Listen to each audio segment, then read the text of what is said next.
Happy St. Patrick's Day. I'm John Reid, and very glad you're with us on the Reid Revolution on this Tuesday. I'm live from Virginia Beach, Virginia. Right outside the window is the very, very cold Atlantic Ocean, and you can kind of see the Neptune statue to put it in perspective for people who are familiar with Virginia Beach and the boardwalk. The Neptune statue right outside this window. But glad you are with us. I came down early this morning, was up at 4 o'clock in the morning to make it for the opening of the polls in a special election where Republican Andrew Rice is seeking to go to the Virginia House of Delegates to replace the late Barry Knight, longtime Republican member of the House of Delegates for Virginia Beach. This, used to be one of the really, really super strong Republican districts in the Commonwealth. We're hoping that it's going to continue to hold that place going forward. So I was with Andrew Rice this morning. The numbers at the polling places really look small. I mean, I ducked out, I guess, about 8:30 so that I could get ready for this program. And, it was barely double digits in some of the places. So I'm assuming that Republican voters are aware of this contest and are going to be showing up. But if you are one of those folks who's watching us from Virginia Beach today, I hope you'll take advantage of the opportunity to go vote for a strong Republican voice to be in the House of Delegates. It's really important that we start racking up those wins after the defeats last year. And this is it, today, the special election in Virginia Beach. It was weird, though. I hesitate to kind of bring this up, but I've been around politics my whole life. I've never torn down someone else's sign. I don't know. I guess I'm a weirdo, just like me not smoking pot. I've just never. I go put up my people's signs during the day, in the middle of the night. I've driven around and put the signs up, and then after the election, I guess I've taken up signs after the election. And I don't really, no matter how angry I am at somebody, I don't choose to really lash out at them. It was weird today. I was standing there talking to Andrew Rice, and he was greeting people as they came in. Good political thing. Hey, are you here to vote? I'm Andrew Rice. I'm running for House of Delegates. And, most of the people seem very friendly. I assume they're voting for him. I don't know. But, you're just friendly at the polls. And I noticed that a lady who was campaigning for Andrew's opponent, the Democrat, kind of packed up her little chair and walked off. And I thought, well, maybe she was just here for the beginning of the voting period. It had been a couple of hours. And it was really cold. I mean, outside the window, it's in the 30s today. I can't imagine what it must be like for these crazy people who are, surfing today. Lord, what is that all about? But anyway, I saw her over at my car in the parking lot, and I thought, that's weird. Maybe she's just looking in the window. She sees my bumper sticker, and she's just looking in the window. No big deal, I guess. She was putting stickers on my windows for the Democrat. I mean, I'm assuming that she knows whose car it was, and you could tell from the bumper sticker that it was a Republican. So I'm just puzzled. Why would you put stickers on my window? At first, I didn't realize there was any problem. Then I was walking to the parking lot, and I go and I look and see stickers on both sides of the passenger window and the driver's window. And I just thought, would I ever do that? Even if I, for some reason, didn't like the other person, would I go put a sticker on any of their property? Or I just don't know. I mean, what is that all about? It did cross my mind. Like, guys, I think, are conditioned to contemplate what could happen if you do something stupid like that. You get punched in the face by another guy, or it becomes it has the potential to become a physical confrontation. I certainly wasn't going to do that to a woman. I just scraped the sticker off and kind of did like this, like, what gives, lady? And she refused to look at me, even though she was in her car. It was just weird. And the only thing I could think of is this is the mindset of a lot of modern lefty people. They're so spun up about things, and I get it. I'm spun up about stuff, but they're so spun up that they feel like they can do things like that, I mean, you just can't touch other people's property. Am I wrong for saying that, or am I living in a different generation? I just wouldn't, even if I hated you, I don't think I would go I mean, I'd be more likely to freak out and actually do something than to do something passive aggressive, stupid, like put a sticker on your window and, make you scrape it off. And I have to believe part of it is the leftist mindset, and then the other part, I don't mean to offend anybody, is women have been conditioned to think that somehow they'll never suffer the consequences. And I have to tell you, I think that's changing.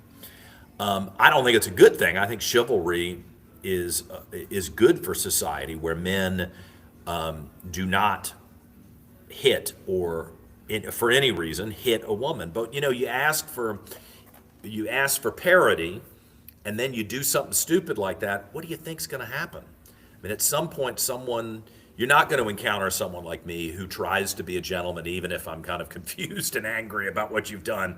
I'm very, very unlikely to get into a physical conflict with anybody, but especially with a woman. And I just was kind of surprised that happened today. Anyway, I've never seen anything like it in my life. Right in front of me, like, what are you doing, lady? That doesn't make any sense. But anyway, Andrew Rice is the Republican running for the House of Delegates down here in Virginia Beach. Super nice guy. Met him a couple of times, but today was the long conversation when you're waiting out in the freezing cold for people to vote. And I appreciated the chance to talk to him, and I'm hopeful that at the end of the day today, and when I see you tomorrow morning, we'll have some great news that he will have been elected to the Virginia House of Delegates, and that will be a win for Republicans here. Not a pickup, but certainly a win that Republicans need as they head into the April 21st gerrymandering debacle that the Democrats are trying to push down everybody's throats, sneak past everyone. So there's also a big marathon race here at Virginia Beach this weekend. And I mean, thousands and thousands of people come to run in this Shamrock Marathon in Virginia Beach. I've got some family members who were supposed to be down here, but they had contemplated whether they were going to come. And I think Virginia Beach is a great place to come visit, but they've had a couple of high-profile wildings with crazy, stupid kids out on the boardwalk. And I am certain, knowing the mayor of Virginia Beach, Bobby Dyer, and having interacted with the cops, they're going to be down here to try to keep things under control. But do you see the pattern that's developing here? If, most people see their local news and they don't see the larger news. This past weekend, you had problems here at Virginia Beach, and the weekend before, I believe, you had problems in Washington in the Navy Yard, really kind of an upscale, high-profile condo and restaurant entertainment district in Washington, D.C. That's with all the National Guard in D.C. What's that all about? These kids just acting insane. And it's not just that they show up and, are listening to music or something. That seems kind of quaint to imagine that kind of situation decades ago. This is really wilding violence, punching people, breaking things, causing trouble. Then you had the same situation in Western Henrico County. It's not new. It's happened. I've had a friend of mine call me and say, hey, it's happening in Charlotte, North Carolina. It's happening in Los Angeles. It's happening in suburban areas that used to be somewhat isolated from this type of behavior. If those things were happening inside of the inner city, not necessarily black kids or urban kids, but those types of gatherings happening in the inner city with whoever showed up, now it's moving out into the suburbs. Why do you think that is? It's because nobody enforces discipline anymore. Nobody requires these kids to stay calm and not to behave badly. And when they do get caught, there are no consequences for the bad behavior. And these are presumably American kids. we're doing a lot of talking about illegal immigration and those issues. I think those are legitimate issues to discuss. I think there are big problems, one of which I'll illuminate in just a second. Again, with the only reporter up in Washington who seems to actually cover the tragedy that's unfolding right in front of our eyes in Northern Virginia. But these are your own kids, American kids, and they're behaving terribly, and no one has the guts to hold them accountable. When are parents going to do that? When are politicians going to do that? And stop making excuses. I'm seeing politicians recording videos saying, oh, this is all exaggerated. It's not true. There were no fights. Really? Really? You want me to believe that the Henrico police and the police in D.C. and the police in Virginia Beach are just making this stuff up? Come on. Or are you trying to lower the standard where suddenly someone like me now needs to accept this as regular behavior? I got news for you. I'm not accepting it as regular behavior. And I'm going to do everything I can to push for elected officials and prosecutors and sheriffs and police chiefs who will hold these little brats accountable for this behavior.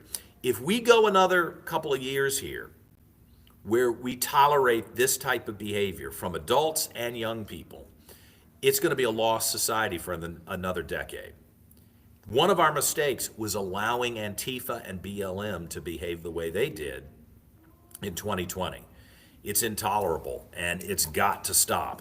And you should pay attention to who is strong enough to stand up and say it has to stop, and who's making excuses, and who is getting votes by making excuses.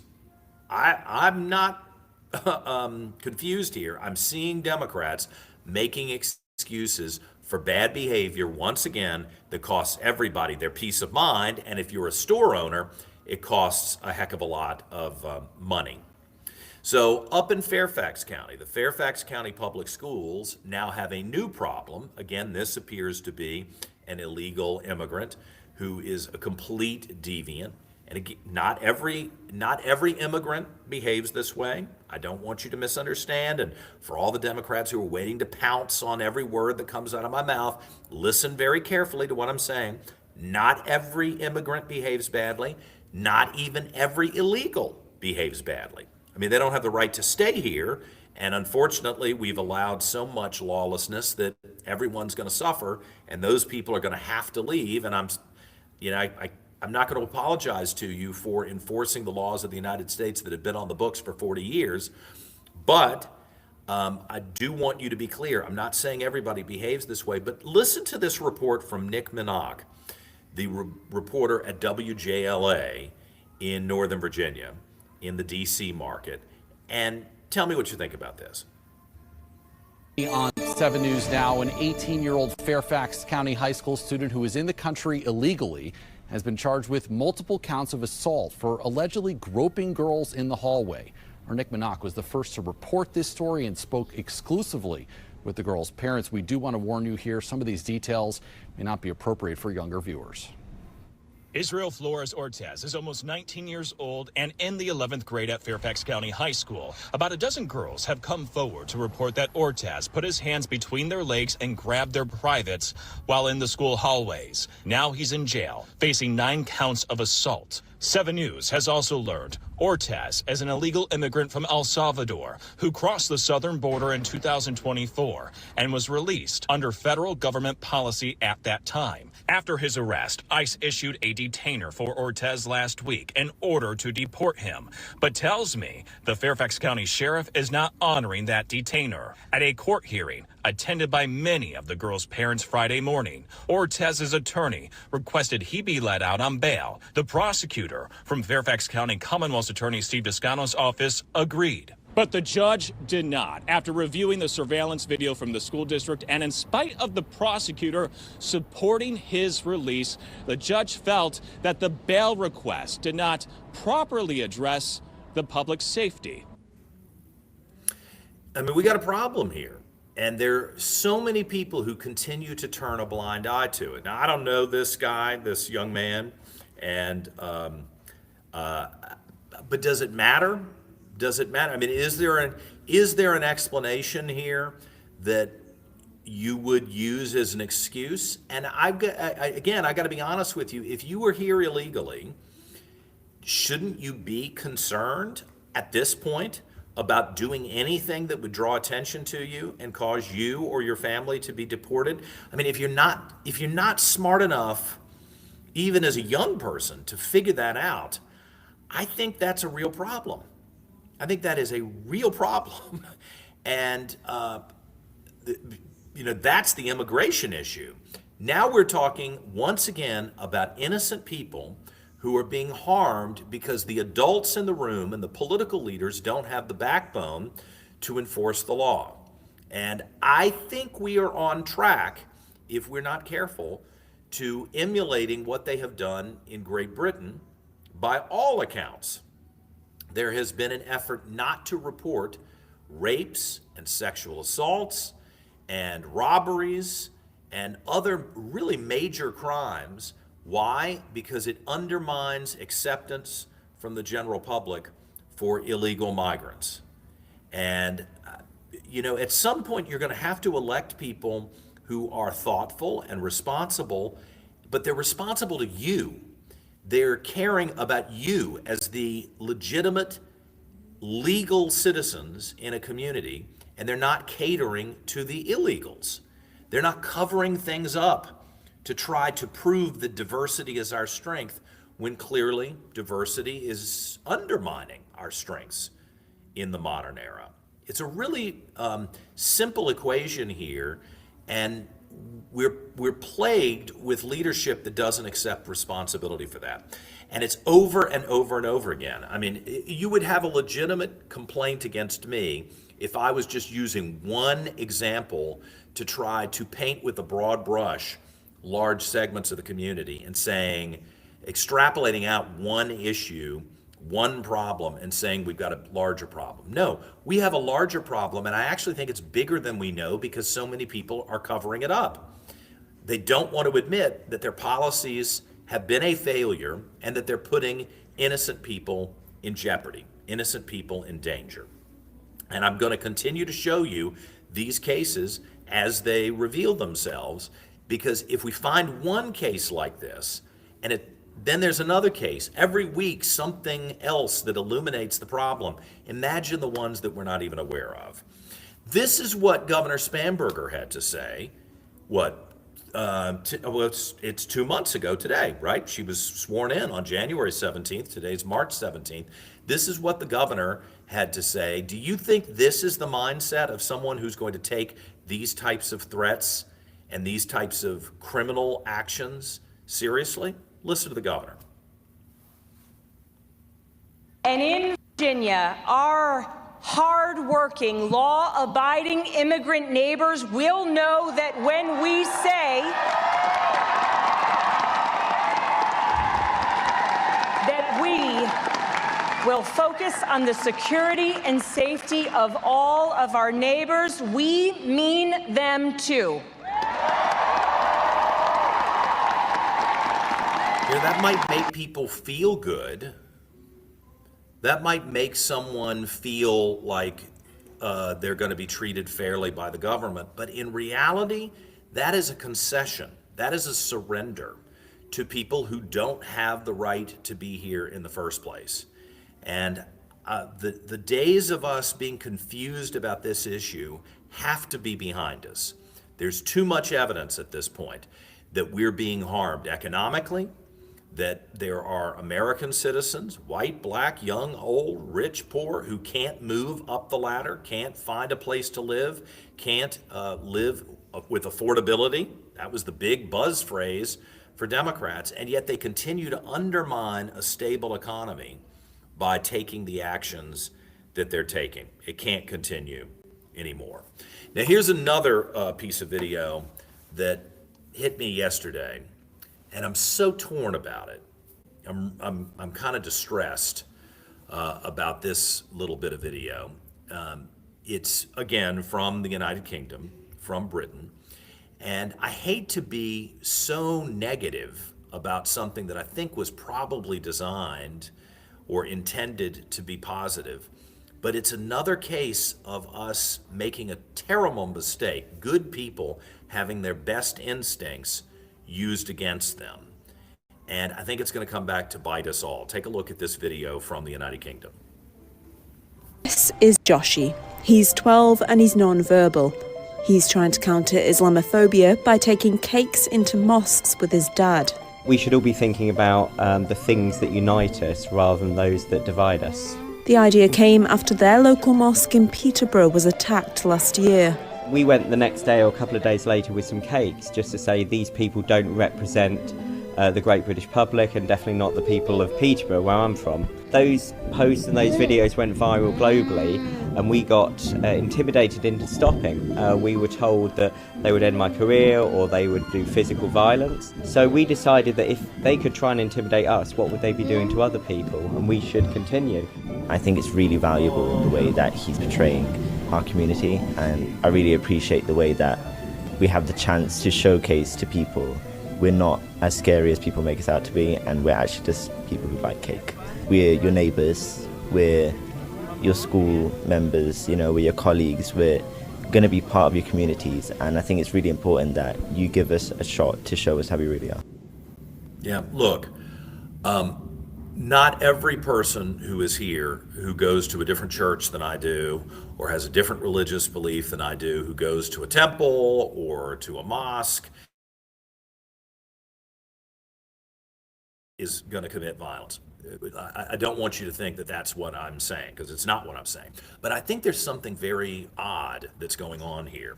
You have acts of violence that are clearly designed to intimidate large segments of the American population, the British population in this case. And the reaction from well-meaning, good people is to do something nice for the community that committed the violent behavior. What is the mindset with that? I mean, I'm not saying you need to go hurt someone or harm someone. Certainly don't do that. Don't take out your disdain or disbelief or anger on an innocent person. But are you stupid? Where someone else's community commits a crime and then you go cater to them as if you are concerned about their reputation. How about let them demonstrate that they're concerned about their reputation? Let them show you that they're not a part of the constant negative and violent behavior that others in their community seem to be engaged in. I don't think we're making this up. I think we got a real problem on our hands. They have a real problem on their hands. You know, I'm a part of a minority community, the gay community, and I recognize that there are public behaviors that are very detrimental to the perception of the gay community, and that does impact me. It reflects on me. Now, I've told you, I'm not trying to pretend to be little Mr. Goody Two-Shoes here. I'm not saying you're going to see a little halo over my head, so don't get me wrong. I'm not trying to reprimand anybody or be holier than thou, but I am smart enough to know that there's certain things you don't do and say and behave, in certain ways you don't behave in public, especially when you know people are kind of looking at you trying to decide whether you're a legitimate or decent person or not. You kind of need to put your best foot forward, which means you don't go have sex in public and parades that are debaucherous and crazy in public. Maybe you should rein that in a little bit, and people will have a better perception of you. And I mean, I think a lot of Muslims will be offended if I compare them to this scenario, but I would suggest to the Islamic community that they recognize there are many good people who are kind of going, no, wait a minute, we're seeing an uptick of some kind in terroristic behavior, of violent behavior, and we're trying to evaluate whether you're part of the problem or whether you're going to stand up and discipline your own people. I think that's a fair question to ask. So rather than us defending people and saying, oh, no, there's nothing here, there's nobody who's going to cause harm, maybe let them step up and prove to you that their behavior is not aligned with those who are committing crimes and trying to intimidate and harm people. I think the unfortunate reality, based on what we've seen in Europe And what I've personally seen in other parts of the world is that there are going to be a lot of people who don't want to make that statement. They're scared to discipline their own people. They're scared to set a standard against violence within their own community.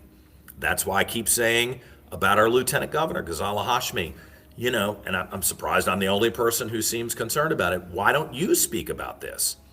Instead of just saying, I'm sorry that someone's dead, why don't you, since you're so proud to be the first Muslim leader in Virginia, the first statewide Muslim leader in Virginia, why don't you stand up and set a standard for the people in your own community? I can't do it. I'm a Christian.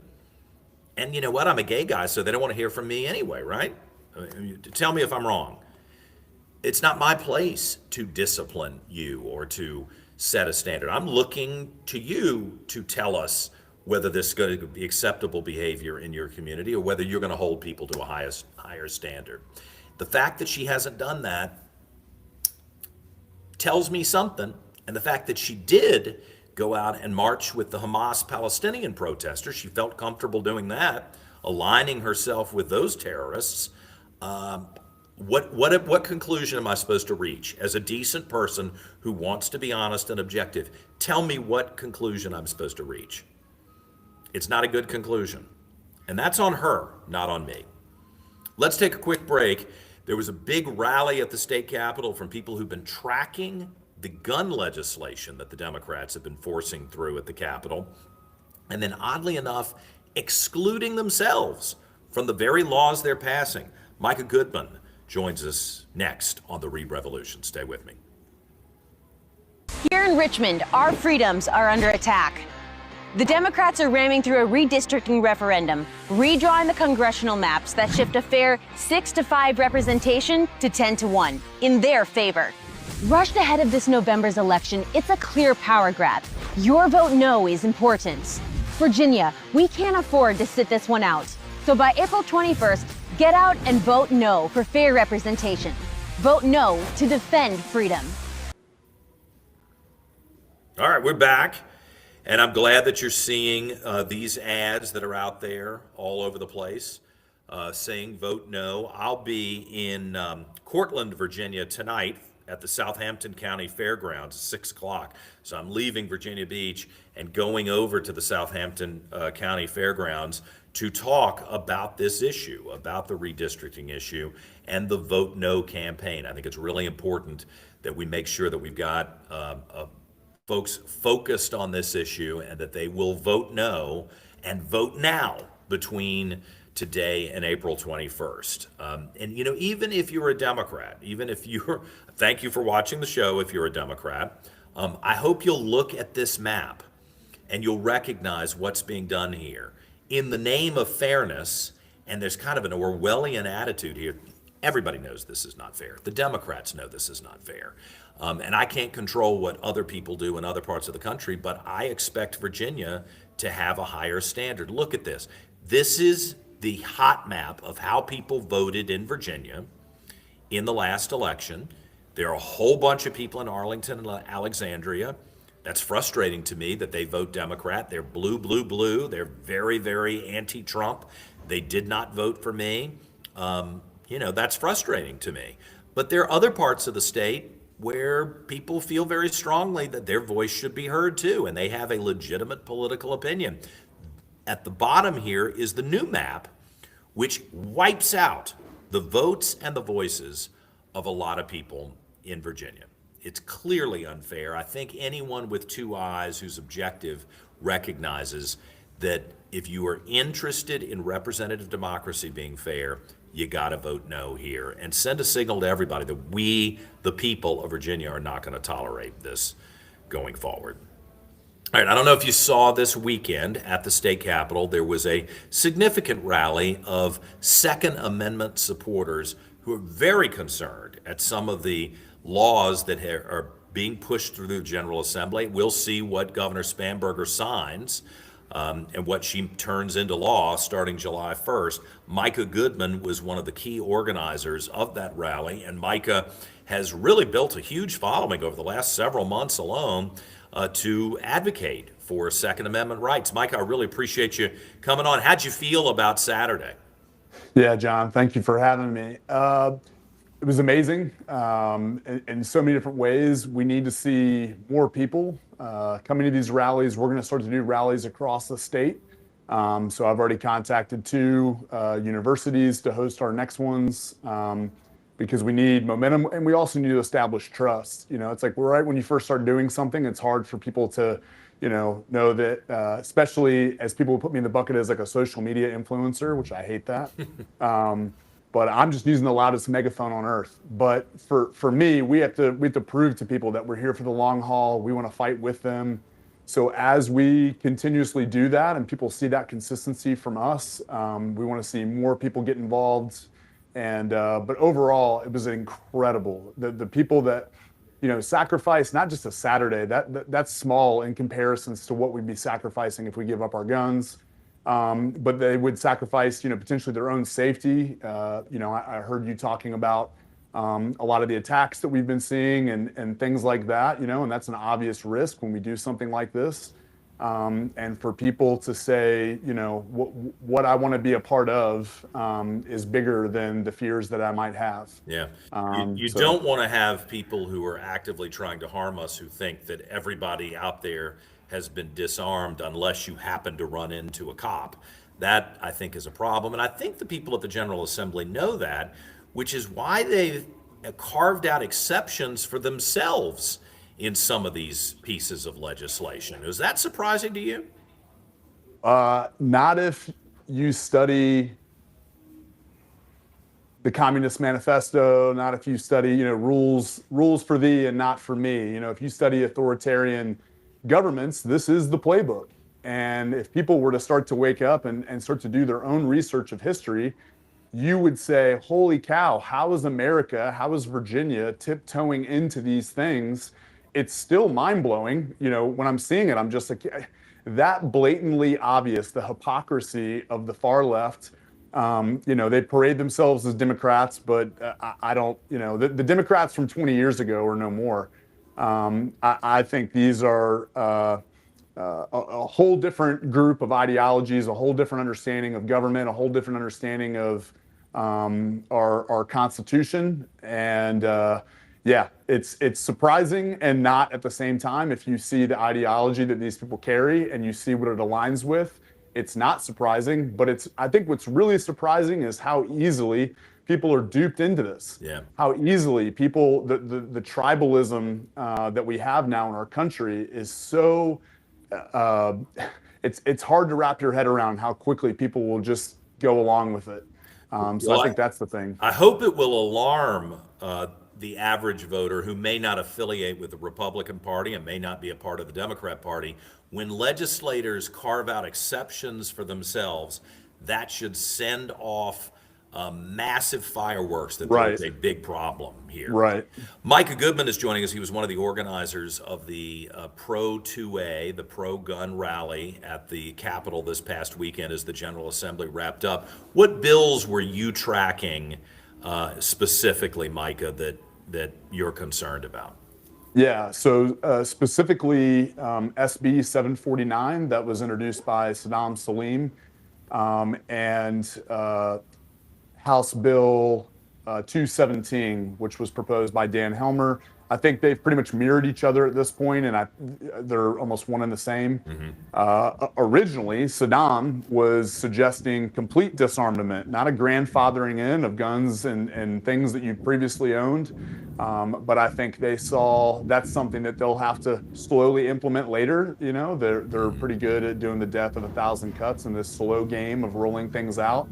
So he was a little too aggressive. They wheeled that back, but that's absolutely what's going to come next. Once they take this next piece, then they'll just continue and continue. At least that's the playbook that we've seen, right? Yeah. It's one thing at first, and then all of a sudden, and when you say something so unreasonable, it makes the thing when you slide back a little bit seem a little more reasonable, when in reality, it's all unreasonable. Yeah. It's interesting. I ran into that senator I've tried to be nice to people and friendly with people. I'm not looking to make enemies, and I would actually like for them to, if they meet me, walk away going, "Wow, I've Yeah. always heard that this guy's got really strong opinions, but he was polite." So I tried to be polite. I have to tell you, it was surprising to me that somebody from Asia, with all of the massacres that have occurred in the last century in Asia, with a disarmed population, that someone from Asia would try to push through that mindset in the United States. I don't know when he actually came to the United States. I don't know whether he came as a child or When he was 10. Yeah, was when he was 10 years old. Yeah, I mean, I don't know his family background, but I've traveled extensively in Asia, in Southeast Asia, and when you do the tours there or you talk to people who have a little age on them, they're very aware of massacres that have occurred because the population has been disarmed and all they had was machetes at best to try to defend themselves. So it's weird to me that someone who has come to the United States is bold enough, quite frankly, to start to try to change the culture here, especially when their own people have suffered extensively under the mindset that they're pushing. Yeah, so I guess back in October or November, I was up in New York when they had the UN assembly, and there was two Bangladesh different groups there, and that's where Saddam is from.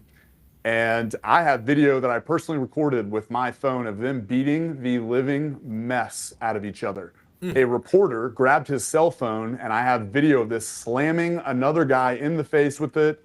There was constant fights. It was completely mind-blowing to see it happen.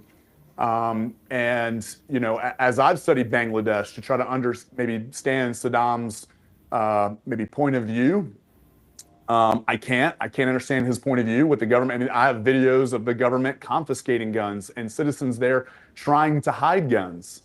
I have no proof of this, but I have you were just talking about this, which Muslims are peaceful, which ones are not. It's like reaching your hand into a cage with two snakes and you have to guess which one's venomous and which is not. And they don't speak up and say enough. Saddam is passing things about Islamophobia while we're simultaneously dealing with terrorist attacks in our country. And he's not speaking up saying, hey, these people need to get themselves together. He's telling us what we should think about it. Instead of saying, hey, this is unacceptable, there's no excuse for this, and maybe say, hey, this doesn't agree with our belief system. No, there's none of that. It's telling us that we're not allowed to say, hey, I think there culturally could be something wrong with this worldview. It doesn't seem to, one, be compatible at all with Western civilizations, but then simultaneously, it doesn't seem to be compatible with any civilization. And that's throughout time. The very first conflict that America ever got in was with the Barbary states in Tripoli. And I encourage everyone to go research the history of that. What the ambassador from Tripoli said to, I believe, Thomas Jefferson, he was like, this is what we believe, and you guys are infidels. He's like, what do you guys have against us? Like, what have we done as a country to you? And they said, oh, no, this is our belief system. You're infidels. Yeah. So they were enslaving these sailors and confiscating their vessels. So to me, this seems like a long stand. I've read the Quran myself, not all of it, but parts of it, enough to know the basis. I've listened to tons of commentary on both sides of it. And for Saddam Salim and for our lieutenant governor to campaign and speak regularly at Dal al-Hijra Islamic Center up in Northern Virginia, that has been linked to terrorism all the way back to two of the 9/11 hijackers went there. One of the Fort Hood, the Fort Hood shooter, he went there. Remember the U.S. citizen that was killed by a drone strike in Yemen by Obama? Right. He was an imam there. The attempted assassination attempt on President Bush, that was planned out of there. So this, and there's modern day examples of extremism coming out of this mosque. So I have a super hard time when him and the lieutenant governor are campaigning, speaking regularly at a place that has forever been associated with this type of stuff. And then he's going to tell us, you need to give us your guns and you need to not think bad about our worldview. Is it a Trojan horse? It would seem like it, but Yeah. I'm racist for saying that, or I have And I Islamophobia. think it's legitimate for you to bring this issue up. And instead of attacking you, Micah, or attacking me for raising the issue, I would appreciate hearing some condemnation of your own people for behaving that way. Absolutely. Make it very clear to every Muslim who is looking to you as a Muslim leader that this behavior is unacceptable. And I do a search every day to see who is standing up and saying, no, this is not acceptable. And unfortunately, the Muslim leaders at our state capitol are not willing to do that. It does not appear to me. I welcome that. If they would like to do it, they can come on this program, send me the clip, send me the video, I will play it, but I have yet to see it. And that's a problem. And I think that's the scariest part of all this. You know what I mean? Like I don't remember, there's that one church in America that goes around and like protests Marine funerals and all that kind of stuff. Baptist Westboro Baptist, right? All of us Christians say, you're a bunch of idiots and you're not following the doctrine of Christ, right? Like we completely condemn that. They maybe get clicks and we haven't heard about them in a long time, but we all condemn that, right? When that rises up, or Jake Lang, that guy's a total idiot. He's not a Christian in my opinion. He's parading himself. He's being an agitator. He's not following what Christ preached. And, so we stand up and we say, hey, this is not acceptable. But when somebody on their side does it, there's almost an endorsement of it when you say, hey, don't say anything bad about our religion. And it's like, no, that's not what you should be saying right now. You should be condemning these actions, condemning this worldview, unless, of course, this is the scary part. Does it align with the way that you see the world? And is that why you're trying to disarm us here in Virginia? Right. I do think that the other component of the disarmament concept that's so frustrating for me is that these are the people who have spent the last several years talking about how Donald Trump is Hitler and is tyrannical and will stomp all over the citizenry that he disagrees with. It doesn't logically make sense that if you really thought that was true, that you would want to be disarmed while he's in power. That doesn't make sense. Well, and using language like common sense gun laws while doing the polar opposite. If you ask anybody, if you say, hey, if someone breaks inside of your house and they're there to do harm to you, do you want a gun or do you want a stick? You know what I mean? It's like, especially a woman. Like, what do you want in those situations? You want the means to be able to protect yourself. And I would always throw this back to Democrats or far left liberals or whatever. Say, if Trump, you say Gestapo and all this kind of stuff about ICE, if they come to your door, what do you want to defend yourself with? Do you want a gun? Do you want what they have? Or do you want to live in a police state where they have it and you don't? No. And this is why I have the issue with that specific part of the legislation that says, we're allowed to keep our guns inside of our cars. You're not. Right. And when you hear them talk about it, they're like, well, we deal with threats and we deal. No, you're talking about elitism. To say that your life is more valuable than mine is repulsive. And I would agree with you for all of their strategy seems to be the pot calling the kettle black. And if they just do it with such, vigor and conviction to say that Trump or to say that our side is all these things, while they simultaneously do things that are way more, they say Trump's violating the Constitution. I'm like, Abigail Spanberger, have you even read the Second Amendment? Because I've put together clips of her saying, for anybody that says I'm against the Second Amendment, you're lying. And then she simultaneously says a bunch of things that are, in fact, complete infringement of our Second Amendment rights. Yeah. So, It's a problem. We've got to call it out and hold them accountable. And I think reasonable people, maybe people who are in the center will look at this and say, this is not right. This is a problem, especially carving out special exceptions for legislators. I don't want to run out of time, Micah, without asking you, what made you decide to get into this fight? A lot of people have strong feelings, but they don't choose to ever engage publicly. There is a danger in that, professionally and personally. I'm not wearing a bulletproof vest today, but last year, there were a lot of death threats against me. What makes you want to step into this debate? Yeah, so I've had a lot of these views throughout my life. I've done a lot of time. I've never wanted to be a person that was indoctrinated into something, or so I've wanted to do my own research. I've wanted to read. I've wanted to study. I've wanted to understand what I believe.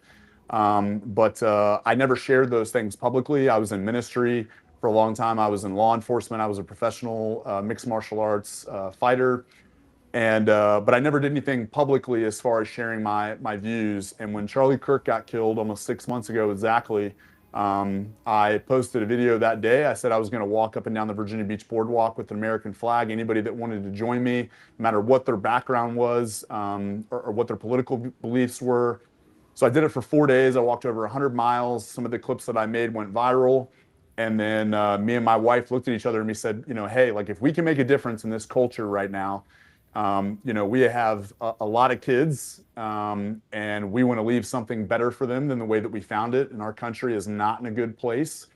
So we saw an opportunity, and I just decided I would keep going. And yeah, the threats to this are obviously very real. Anyone that's in this kind of political space is feeling the pressure of a lot of that right now, or seeing the realities. And we're Americans. We're not afraid. We don't jump to violence first, but we're not afraid of it. And at times, violence is virtuous. And we don't want that. I've experienced violence throughout my entire life, whether in a sports setting or multiple different settings. And, if it's in a sports setting, obviously that's different. But in any other capacity, I don't want to be around violence. I don't want to see violence. I don't want to use violence. But when other people are saying they are going to have the rights to be able to use massive amounts of tools of violence towards us, but that we don't have those same abilities, that's a police state. That's very scary. So I wasn't specifically focused on the Second Amendment stuff, but as soon as Abigail got elected, she started rolling out these things. I immediately said, who's doing something about this? Who's protesting? Where's the rally? The VCDL does a lobby day back in January. I went to that. But then I said, hey, they're ramping these things up. NRA, who's doing something? And everyone was like, we don't have any plans. And that's the beauty of being an American, is that a guy and his wife can say, hey, we're doing this. And patriots have come out of the woodwork to be a part of this. And it's very humbling to be a part of it. It's very humbling to be on things like this and to sit back and see what's happening inside of our country and know that a guy who literally started making videos 6 months ago can somehow be effective in this. That's a call to action for everyone. Move from inaction to action, do something, get involved. If nothing else, please, God, go vote. Go vote for the gerrymandering. Go vote for several of these other things that are happening, the midterms that are coming up.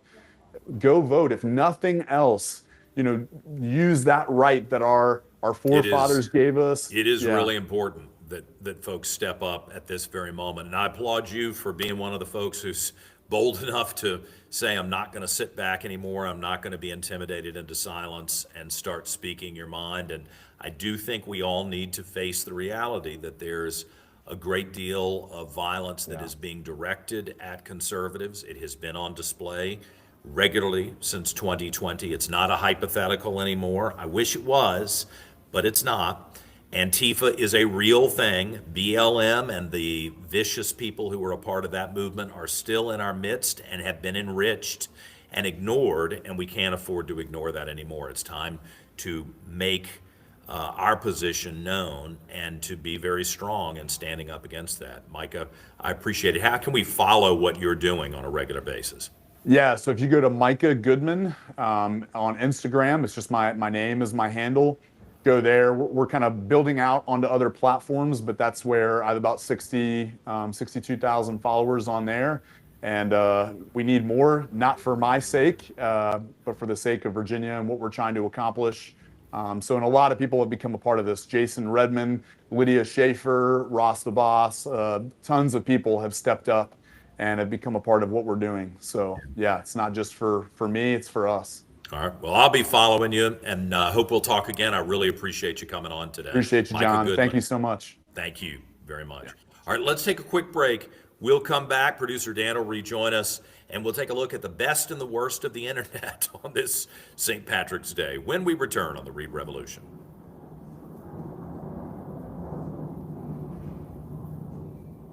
April 21st, a special election will be held for Virginia voters to decide who draws our political district lines. Will it be the current nonpartisan Citizen Commission, or will it be Richmond politicians with their own dark and secret political agendas, shifting lines every cycle, confusing the voters? They call this the Fair Redistricting Amendment, but it's anything but fair. Vote no on the unfair amendment on April 21st. Authorized and paid for by the 5th Congressional District of the Virginia Republican Committee. All right, back here on this Tuesday morning on the Reid Revolution, producer Dan rejoins us as he does at the conclusion of every program to talk about some of the issues that are out there and the best and worst of the internet. So what have you selected for us today, Dan? Well, of course, the Academy Awards were the other night, and one category I guess didn't get televised, and this was an award that Conan O'Brien, host of the show the other night, handed out himself. So let's take a look.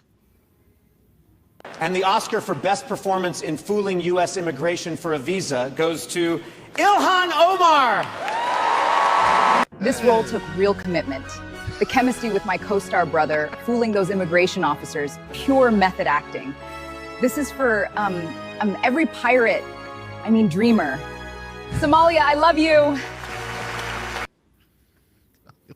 You know, the AI thing is crazy, but it really balances the playing field here, where we're constantly mocked and ridiculed and personally vilified by Hollywood and everybody at the major networks.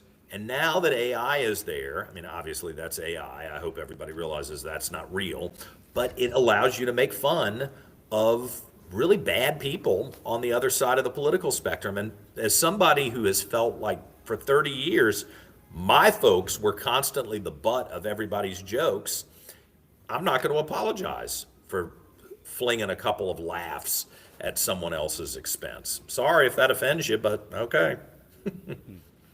Well, John, also on the subject of the Oscars, 25 years ago this year, Gladiator, Ridley Scott's Gladiator, took home the statue for Best Picture. I was never that big a fan of the movie. I liked it better the first time when it was called Spartacus and the second time when it was called Braveheart.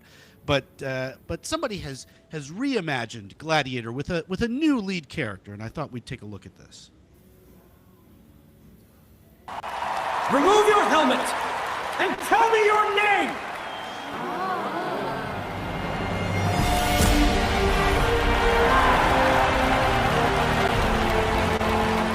My name is Donald J. Trumpius, and I'm the greatest general in the history of Rome.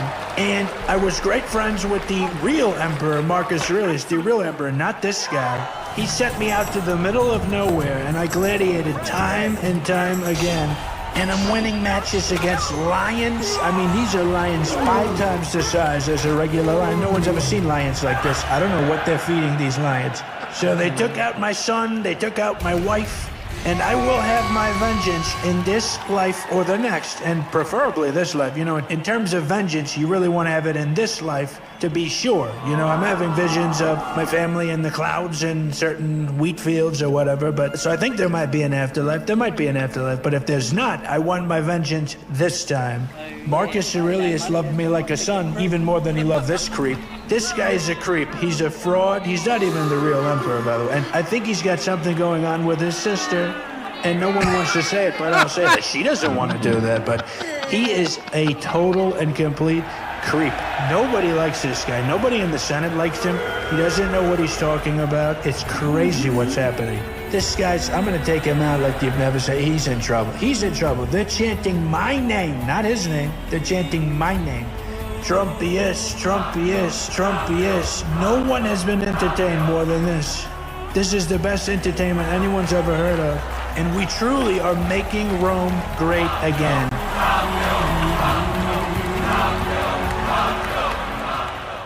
Wow. That's clever. I think I like that version of Gladiator better. And yeah, and it was Zimmer evidently back for part 2, I guess. So yeah. That's funny. How amazing is it? You would never see something like that from anybody. Even like Saturday Night Live, which I used to enjoy a lot. I stopped watching because it was a one-way street. Even though there were plenty of things that you could say that would be legitimately funny, mocking people on both sides of the political spectrum. I got tired of constantly being the punchline without, anybody even questioning somebody else on the left. So I'm not watching anymore. This is fantastic that there's the ability to create that material and to share it like this. Well, on the subject of Donald Trump, baby Trump is back just in time for St. Patrick's Day. And this may be the best clip of all. St. Patrick's Day. I love the Irish. Tremendous people, great drinkers, very committed to the color green, similar to how I'm committed to gold. Same energy. I'm Irish, man. The Bidens came over from Ireland. My great somebody came on a boat or a plane. Come on, man. You know the thing. Joe, you can barely find Delaware. You're not finding Ireland. I've been to Ireland, man. Kissed the Blarney Stone. Corn Pop would have loved that stone. He was a bad dude, but he was Irish, I think. Or was he from Scranton? Anyway, where am I? That's the question the whole country's been asking for 4 years. You know what the Irish say. Man, may the road always rise to meet you. Joe, the only thing rising to meet you is the floor. Half the time you trip walking to a podium. Look, here's the deal. Slaunch Jack. Crazy. Crazy. That's clever. Oh my gosh. That's really clever. It really is pretty good. And then the only thing else I had for you today, specifically, I what's nice about doing this show at 10 a.m. as opposed to 6 a.m. is that places like Chick-fil-A are open in time for me to go to breakfast if I'm willing to wake up early enough and go before I get ready for the show. And today I thought, I'm going to go get myself some chicken minis at the nearby Chick-fil-A, which is in the city of Richmond, technically. I'm right on the edge, for people not familiar with Central Virginia or Virginia, period. I live in Chesterfield County, literally 3 doors down from the city of Richmond limits. But so I had to go Thank into God the you're city. on the right side of it. I know. Tell me about it. But I had to go into the city to get to the Forest Hill Avenue Chick-fil-A. I get my chicken minis. I'm on my way back, and I encounter, I guess, what we could call the city of Richmond's pothole maintenance work. City of Richmond Public Works on display. And I thought that everybody would find it very interesting to see what constitutes pothole maintenance in the city of Richmond. So here it is. There we go. we just put a cone in the pothole in the middle of the road. It's just, and I can vouch. This has been there for several days, just like that. I'll put it back up. I like the new mayor of Richmond personally. Danny Avula has always been nice to me. I've met his wife. He's a nice guy, and he's a doctor. I admire doctors, even though what we went through with COVID really shook my faith in the medical community, and the trans stuff sends me into orbit about the medical community. But this is what you get. This is what you get from Democrat leadership. They're just incapable of the basics of running a city and making sure that you don't have, and this is one pothole, so it would be unfair if you were using this one example and trying to impugn it. It's all over the place. Except this is the second time in a week that this same road, this same side of the road, has had the same pothole maintenance applied to it. They just moved the cone from the one lane over to the other, and it's been like this for several days. And the last one, several days as well. Just decide, well, we'll just put a cone in the pothole, and of course, no warning. Hey, road lane closed ahead, none of that. You're just driving along in the fast lane, no less, in this case, and all of a sudden you're in the cone zone. It's just like, you got to come to a dead stop if traffic is on the other side to your right, or in the case last week to your left. It just was.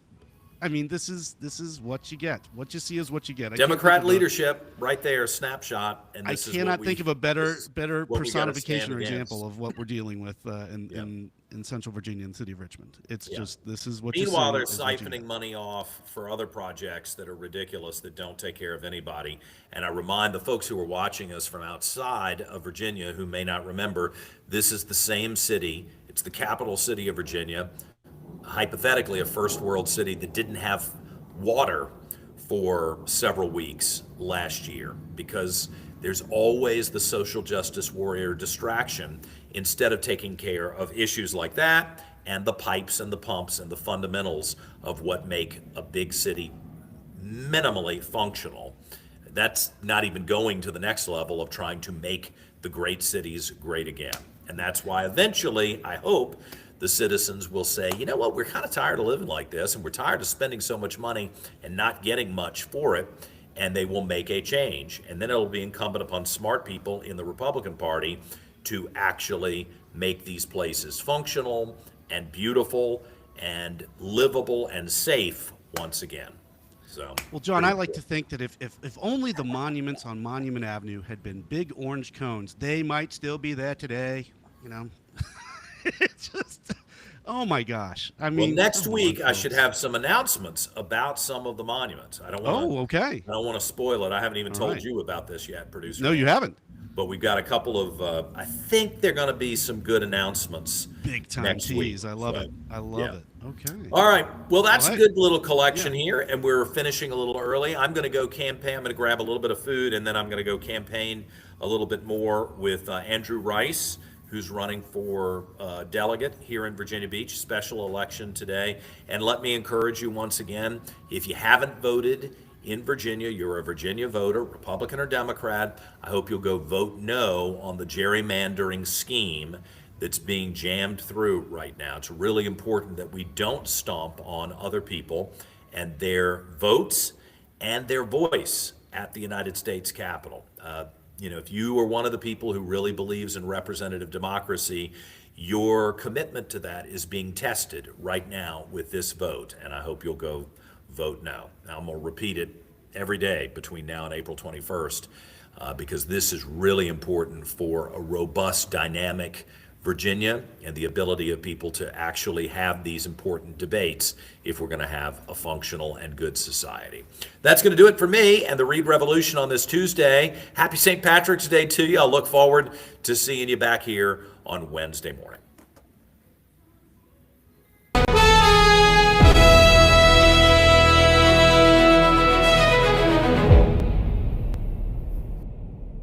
Anyway, where am I? That's the question the whole country's been asking for 4 years. You know what the Irish say, man, may the road always rise to meet you. Joe, the only thing rising to meet you is the floor.